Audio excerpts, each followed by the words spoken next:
Woman comes back with a shocking message from the other side.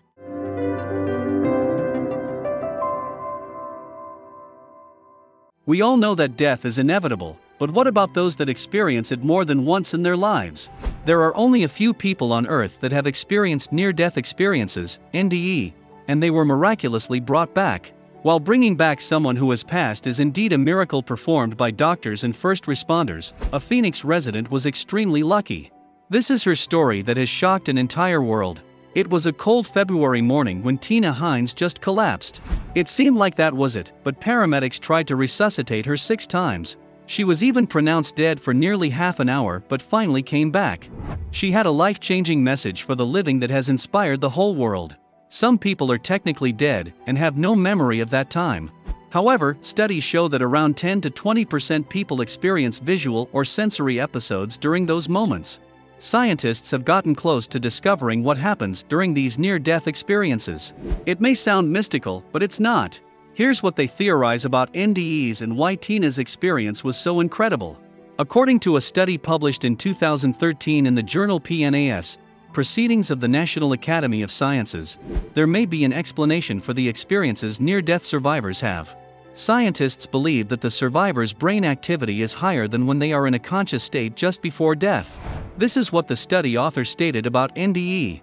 The lead author of the study, Jimo Borjajan, explained that a lot of people thought that the brain after clinical death was inactive or hypoactive, with less activity than the waking state, and we show that is definitely not the state. If anything, it is much more active during the dying process than even the waking state, added Borjajan, University of Michigan, in an interview with the BBC. But what did Tina's brain discover while she was fighting for her life? Tina and Brian had known each other for over 3 decades, since they met at California's Biola University. That's where Brian laid his eyes on his future wife. The college sweethearts lasted through the years, and in an interview with Phoenix's American Heart Association, Brian recalled how full of energy his wife has been ever since they met. Brian said, "She was tall, she was athletic. She'd be jogging by or she could be going someplace, and I'd say, 'Hey, what are you doing?' And she'd say, 'I'm going running.' So I'd say hi to her." The two struck a friendship and their relationship eventually progressed. "A friendship started, and then we got engaged," Brian recalled. "Then, 6 months later, we got married," said Brian, recalling that she made the things that I like to do, she made them better by being there. And his feelings are the same now, almost 3 decades later. But Brian wasn't the only one praising Tina for being a great person. Their family friend also told Phoenix's American Heart Association just how much loved she was by everyone. Everyone that knew Brian and Tina could agree that the couple and their family were like a breath of fresh air. Tina is adored by everybody. Brian and Tina, their family, they spread so much joy and happiness in everybody's life. The young couple then settled in Phoenix, Arizona and welcomed to their family 4 children. Just close to their home, Tina and Brian's life was about to be shattered that morning when Tina had her heart attack that left her dead for nearly half an hour. "It was just like any normal Monday," recalled her husband. The two were just coming back from a hike when it happened. Jeff had called Brian earlier that day, and he was on his way to their house to meet them. "When I got there, Tina and I were standing shoulder to shoulder 1 second, Jeff recalled. The next second, Tina had fallen virtually straight face forward into the rocks. He realized what was happening and yelled at Brian, who was just coming out of the house. Just moments before, Tina was alright, and now Brian was confused by the scene in front of him. His wife was laying on the ground. He called the emergency services and was told to lie her on her back and perform CPR. Together with Jeff, the two made the best of this situation and tried to keep Tina alive until the first responders arrived. Jeff, immediately, because I'm talking to the 911 operator, he started pushing down on Tina's chest. Neither one of us had had any kind of training at all. As Jeff got tired after performing CPR, Brian carried on. "Here was the girl that I'd known for 30 plus years, that's worked out every day to not have this happen. And here she is dying. I was just pushing as hard as I could." Though his wife was losing her life. Although not young anymore, she was very healthy. But that morning, she died. In an interview with AZ Family, Brian recalled with tears in his eyes that fateful moment. Her eyes didn't close, and they were rolled back in her head. She was purple and not making any noise or breathing. Tina is a happy mom of 4, an incredible wife, and as some may say, healthy as a horse. So what was wrong with her? She worked out regularly and had a healthy lifestyle and diet. However, she went into cardiac arrest right in front of Brian. Soon, he'd learn the terrible truth about his wife's struggle to stay alive. As soon as the paramedics arrived, Tina received CPR and got defibrillated 6 times until they arrived to the hospital. In total, this woman was dead for 27 minutes.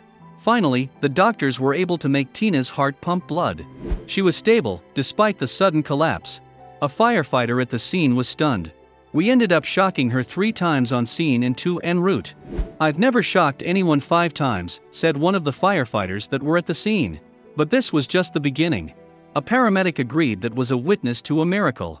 However, one more miracle would soon happen, and Tina was the one revealing it once again. Tina's story was incredible, but it didn't end with her coming back from the other side. Her survival was miraculous, but what she had to say about the other side was even more remarkable. Tina woke up in the hospital and realized she couldn't speak, since she was intubated.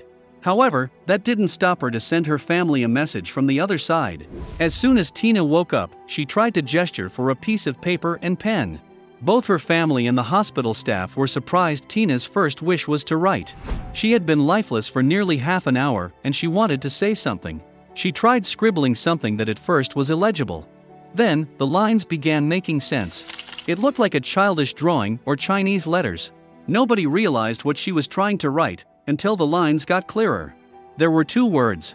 The handwriting was bad, but considering Tina's adventure to the other side, nobody complained about it.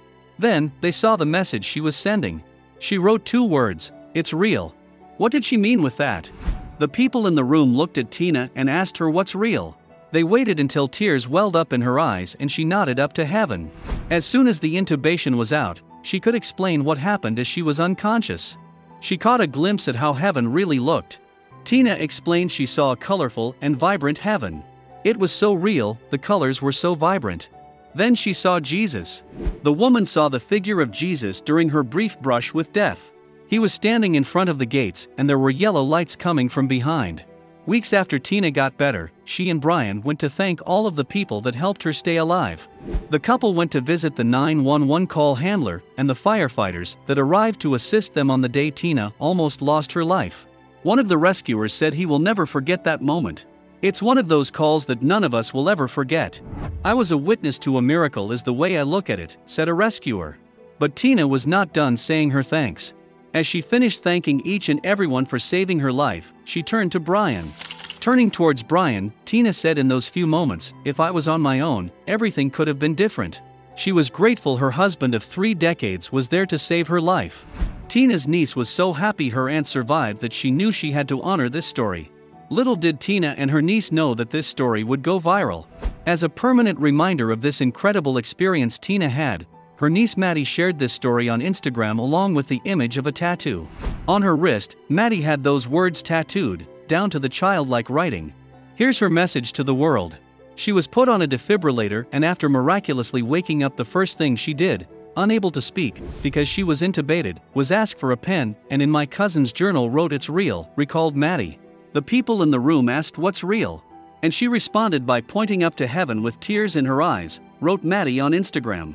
Her story is too real not to share, and has given me a stronger confidence in a faith that so often goes unseen. Everyone near Tina had a permanent reminder or her experience. On Instagram, nearly 30,000 people found this story incredible.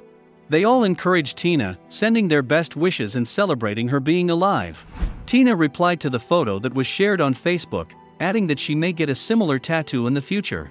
Although the world has different ideologies and religions, we all strive to find peace in the afterlife.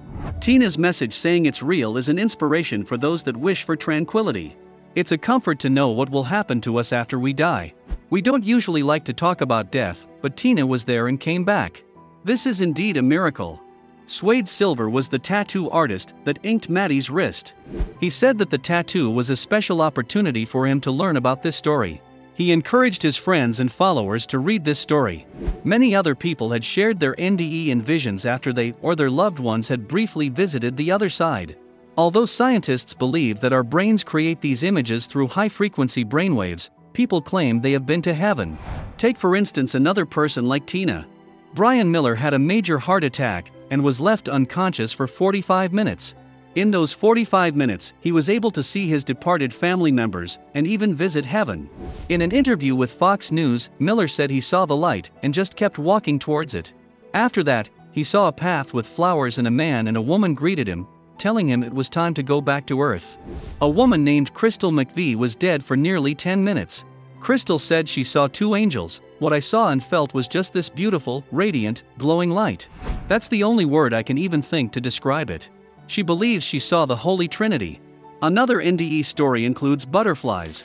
Eben Alexander was in an accident in 2012, and he went to the other side and was surrounded by butterflies. He was in heaven and a woman told him he had nothing to fear. Is heaven really real or not? Tina would definitely say it is indeed real.